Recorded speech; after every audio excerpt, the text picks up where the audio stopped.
परिपालयन्तम् लक्ष्मीसहस्रशतसम्भ्रमसेव्यमानम् गोविन्दमादिपुरुषं तमहं भजामि वेणुं वनन्तमदपिन्ददलायताक्षम् बर्हावतं समसिताम्बुदसुन्दराङ्गम् कन्दर्पकोटिकमनीयविशेषशोभम् गोविन्दमादिपुरुषं तमहं भजामि आरोलचन्द्रकलसद्वनमाल्यवंशी रत्नाङ्गदं प्रणयतेलिकलाविलासम् श्यामं त्रिभङ्गललितं नियतप्रकाशम् गोविन्दमादिपुरुषं तमहं भजामि अङ्गानि यस्य सकलेन्द्रियवृत्तिमन्ति पश्यन्ति कल्पितलयन्ति चिरं जगन्ति आनन्दचिन्मयसदुज्ज्वलविग्रहस्य गोविन्दमादिपुरुषं तमहं भजामि अद्वैतमच्युतमनादिमनन्तरूपम् आद्यं पुराणपुरुषं नवयौवनं च वेदेषु दुर्लभमात्मभक्तो गोविन्दमादिपुरुषं संगीता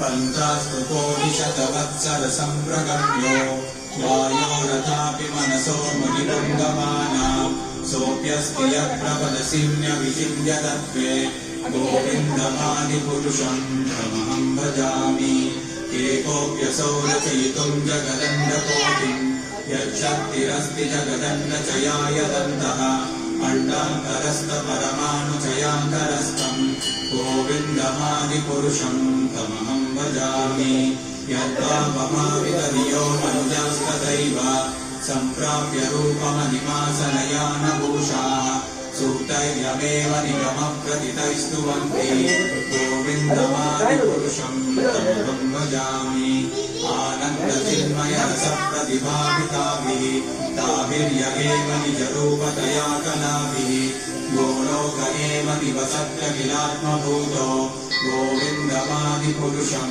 तमहं भजामि प्रेमाञ्जनच्छुरितभक्तिविलोचनेन सन्तः सदैव हृदयेषु विलोकयन्ति यं श्यामसुन्दरचिन्त्यगुणस्वरूपं गोविन्दमादिपुरुषं तमहं भजामि। उधर डालो, फोकस करो।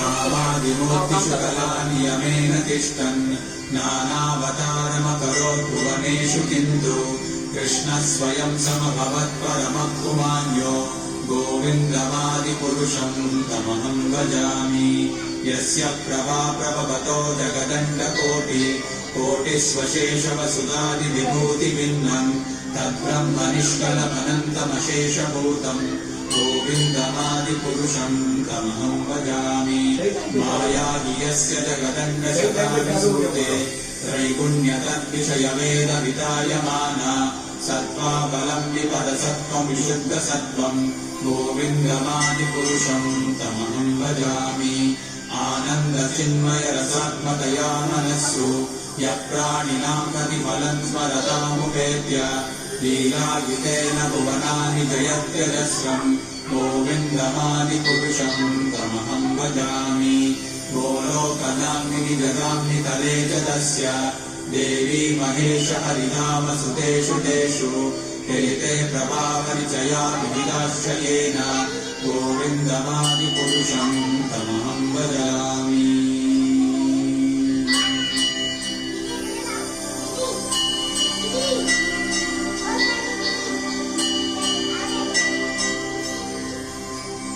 सृष्टिस्थितिप्रलयसाधनशक्तिरेका छायेव यस्य भुवनानि विभक्ति दुर्गा इच्छानुरूपमपि यस्य च चेष्टते सा गोविन्दमादिपुरुषं तमहं भजामि क्षीरं यथा दधिविकारविशेषयोगा सञ्जायते न हि ततः पृथगस्ति हेतोः यः शम्भुतामपि तथा समुपैति कार्यात् गोविन्दमादिपुरुषं तमहं भजामि देव हि दशान्तरमभ्युपेत्य दीपायते विवृतहेतु समानधर्म यस्तादृगेव हि च विष्णुतया विभाति गोविन्दमादिपुरुषं तमहं भजामि यः कारणान्नवजले वदति स्म योग निद्रामनन्तजगदण्डसरोमकुर्वः आधारशक्तिमवलम्ब्य परां स्वमूर्तिं गोविन्दमादिपुरुषं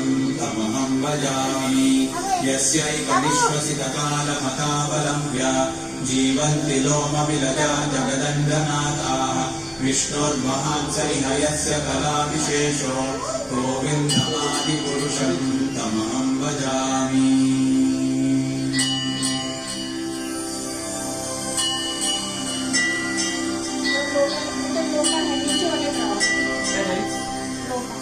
भास्वान् यथा श्मशकलेषु निजेषु तेजः स्वीयं कियत् प्रकटयत्यपि तद्वदत्र ब्रह्माय एष जगदण्डविदानकर्ता गोविन्दमादिपुरुषं तमहं भजामि यत्पादपल्लवयुगं विनिधाय कुम्भ द्वन्द्वे प्रणामसमये स गणाधिराजः विघ्नान् विहन्तुमलमस्य जगत्त्रयस्य गोविन्दमादिपुरुषं तमहं भजामि अग्निर्महीरगणमम्बमरुद्दिशश्च कालस्तदात्ममनसीति जगत्त्रयाणि यस्मात् भवन्ति विभवन्ति विशन्ति यं च गोविन्दमादिपुरुषं तमहं भजामि यच्चक्षुरेष सविता सकलग्रहाणां राजा समस्तसुरमूर्तिरशेषतेजाः यस्याज्ञया भ्रमति संवृतकालचक्रो गोविन्दमादिपुरुषं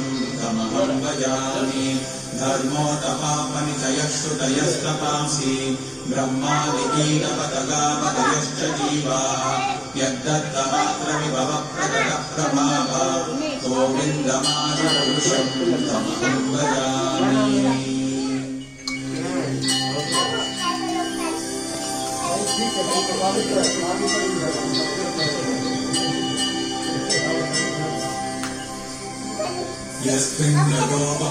यस्मिन्द्रगोपमतवेन्द्रमहोत्स्वकर्म वन्दानुरूपफलवादनमातनोति कर्माणि निर्दहति किन्तु च भक्तिवादां गोविन्दमादिपुरुषं तमहं भजामि यत्रोदकामसहजप्रणयादिवेति वात्सल्यमोहगुरुगौरवसेव्यभावैः सञ्चिन्त्य तस्य सदृशीं तनुमाकुरेते गोविन्दमादिपुरुषं इधर लाओ श्रियकान्ता कान्तः परमपुरुषः कल्पतरवो द्रुमाभूमिश्चिन्तामणिगणमयी गौरममृतम् कथानादमात्र्यङ्गमनमपि प्रियसति चिदानन्दं ज्योतिः परमपि तदास्वाद्यमपि च स यत्र क्षीराब्धिः स्रवति सुरभिभ्यश्च सुमहान् निमेषार्धाख्यो मामृतकीर्णकीयत्रापि समयः भजेष्वेतद्दीपं गोलोकमतीयं विदन्तस्ते सन्तश्रुति विरलचारा कतिपये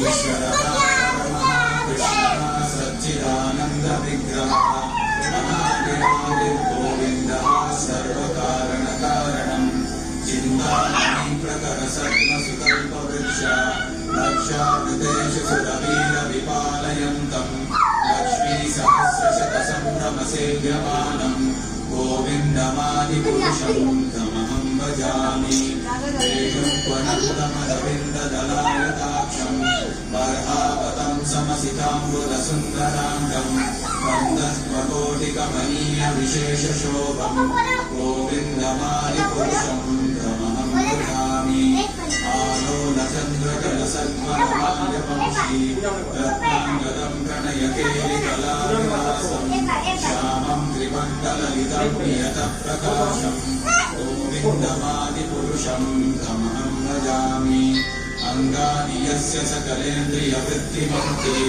पश्यन्ति पान्ति कलयन्ति चिरं जगन्ति आनन्दचिन्मयसरुज्ज्वलविग्रहस्य गोविन्दमादिपुरुषं तमहं भजामि अद्वैतमच्युतमनादिमनन्तरूपम् आद्यं पुराणपुरुषं नवयौवनं च वेदेषु दुर्लभमदुर्लभमात्मभक्तो गोविन्दमादिपुरुषं तमहं भजामि।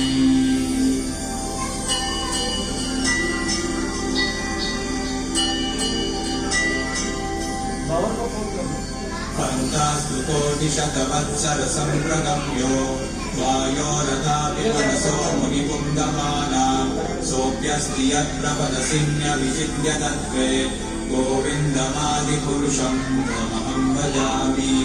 एकोऽप्यसौ रचयितुं जगदण्डकोटिं यच्छक्तिरस्ति जगदण्डचयाय दन्तः अण्डान्तरस्थपरमाणुचयान्तरस्थं गोविन्दमादिपुरुषं तमहं भजामि।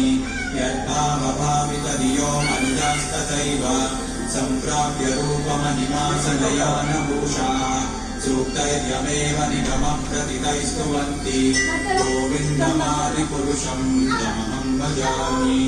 आनन्दचिन्मयरसप्रतिभाविताभिः ताभिर्य एव निजरूपतया कलाभिः गोलोक एव निवसत्यखिलात्मभूतो गोविन्दमादिपुरुषं तमहं भजामि।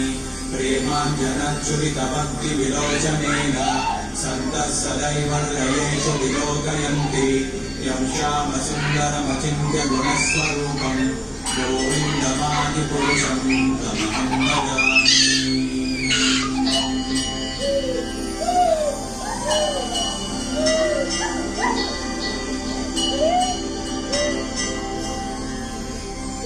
रामादिमूर्तिषु कलानियमेन तिष्ठन् नानावतारमकरोत् भुवनेषु किन्तु कृष्णः स्वयं समभवत् परमः पुमान्यो गोविन्दमादिपुरुषं तमहं भजामि। यस्य प्रभाप्रभवतो जगदण्डकोटि कोटिष्वशेषवसुधादिविभूतिभिन्नं तद्ब्रह्मनिष्कलमनन्तमशेषभूतं गोविन्दमादिपुरुषं तमहं भजामि। मायादियस्य जगदण्डशतानि सूते त्रैगुण्यतत्त्रितयवेदमितायमाना सत्त्वाबलं विपरसत्त्वविशुद्धसत्त्वं गोविन्दमादिपुरुषं तमहं भजामि। आनन्दचिन्मयरसात्मकया मनस्सु यः प्राणिनां प्रतिफलत्वरतामुपेत्य लीलायुतेन भुवनानि जयत्यजस्रं गोविन्दमादिपुरुषं तमहं भजामि।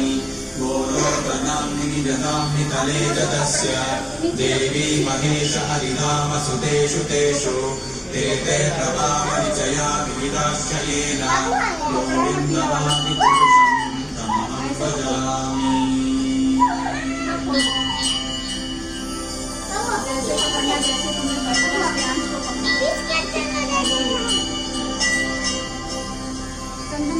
सृष्टिस्थितिप्रलयसाधनशक्तिरेका छायेव यस्य भुवनानि विभक्तिदुर्गा इच्छानुरूपमपि यस्य च चेष्टते सा गोविन्दमादिपुरुषं तमहं भजामि। क्षीरं यथा दधिविकारविशेषयोगात् सञ्जायते ततः पृथगस्ति हेतोः यशम्भुतामपि तथा समुपैदिकार्या गोविन्दमादिपुरुषं तमहं भजामि। दीपाग्निरेव हितशान्तरमभ्युपेत्य दीपायते विवृतहेतु समानधर्मा यस्तादृगेव हि च विष्णुतया विभाति गोविन्दमादिपुरुषं तमहं भजामि। यत्कारणान्नवजले भजति स्म योगा निद्रामनन्तजगदण्डसरोमकूपः आधारशक्तिमवलम्ब्य परां स्वमूर्तिं गोविन्दमादिपुरुषं तमहं भजामि। यस्यैकनिश्वसितकालमतावलम्ब्य जीव